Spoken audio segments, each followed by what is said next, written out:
سړیا د دغه صادق معلومات به دې کړي وي چې چیرته به وي.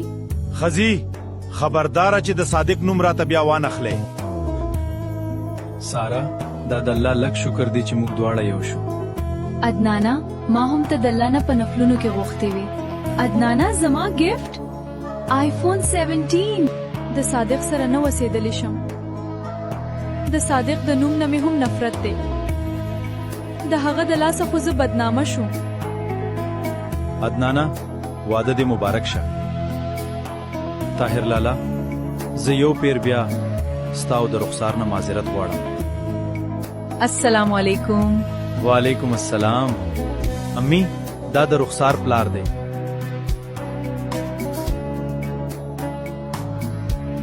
طاهر لالا دا د سارا مور ده. ماشاءالله سارا ستا سو پشان خایسته ده.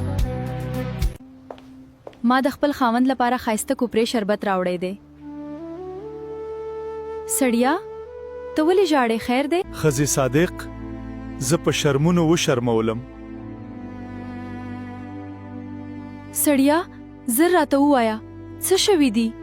طاهر خان راغلی و. هغه ویل چې ستا زوی زما د لور سره په دوکه نکاح تړلې ده.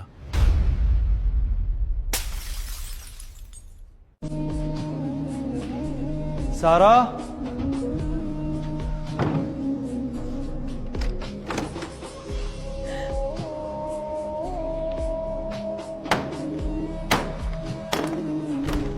سارا عدنان سر تاسو ټیک خوې کنه؟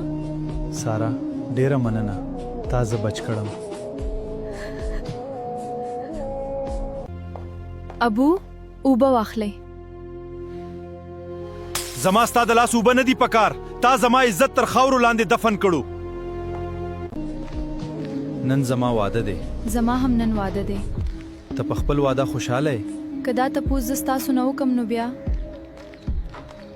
ایکسکیوز می تاسو واده کړی؟ او جی ما خو د خاپیرۍ سره واده کړی. اف الله زما په قسمت کې خایسته ځوان نشته. جینې ډېرې نخرې مه کوه نظر بشي. عدنانا نکاح وشوه اوس خو مخ ښکاره کړه که نه؟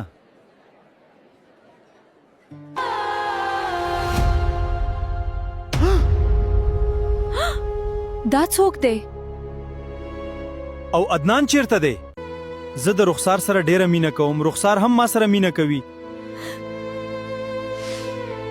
رخسار ته ورته ووایه که نه؟ رخسار تا ما سره دومره غټه دھوکه وکړه؟ نه ابو زه چرته هم ستا خلاف نشم تللی.